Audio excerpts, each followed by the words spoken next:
সম্মানিত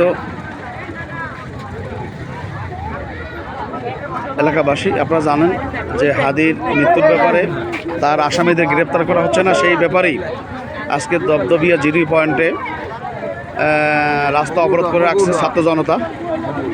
যারা হাদির মৃত্যুতে সবাই শক হওয়ার কারণেই তার আসামিদেরকে ধরা হচ্ছে না, সেই কারণে আজকে রাস্তায় সমস্ত গাড়ি আটকে দিয়েছেন ছাত্র জনতারা, সাধারণ জনগণ। এবং আমরা এ ব্যাপারে কি বলবো, আপনার কোনো বক্তব্য থাকলে বলেন।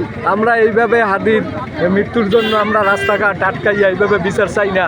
আমরা সরকারের কাছে অনুরোধ জানাচ্ছি যেন সরকার অবিলম্বে এর হাদির মৃত্যুর বিচার হোক এবং রাস্তাঘাটে জনগণকে এই ধরনের ভোগান্তির মধ্যে ফেলে পরবর্তী টাইমে হাদির বিচারের জন্য জনগণ বিমুখ হয়ে যাইবে, এই বলে আমার বক্তব্য শেষ করলাম। সম্মানিত আপনার একটু বক্তব্য কি বলেন হাদির ব্যাপারে? আপনার আসলে তো বাংলার সমস্ত মানুষই হাদির জন্য দোয়া করে, ঠিক আছে, হাদির বিচারক এটা আমরা সবাই চাই, কিন্তু আসলে রাস্তাঘাটে আমাদের সাধারণ মানুষ আমরা ঢাকায় যাবো এভাবে আটকাইয়া আমাদেরকে ভোগান্তি, এটা আমরা সরকারের দ্বারা আমরা বিনীতভাবে অনুরোধ করি যে হাদির বিচার বাংলার জমিনে দ্রুতভাবে যে হয়, ঠিক আছে।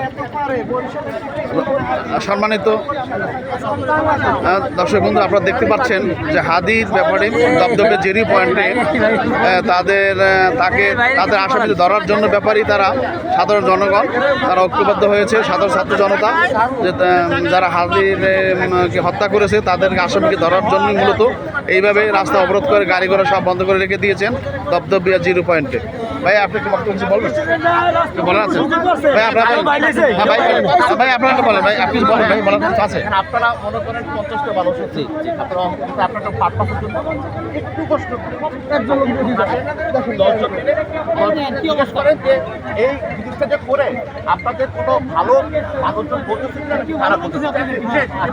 আচ্ছা শুনেন, আপনার ফ্যামিলির লোকও থাকতে পারে ওই গাড়ি দেখতে পারেন না অটোওয়ালার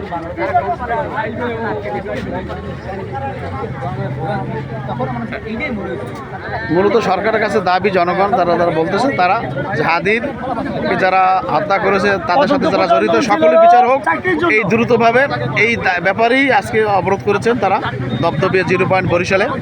আপনাদের আমরা তাই হাদির হত্যাকারীদের যারা হাদির হত্যা করেছে তাদের বিচার চাই এই জনগণ, সেই ব্যাপারেই আমরা আপনাদের বক্তব্য নিয়েছি।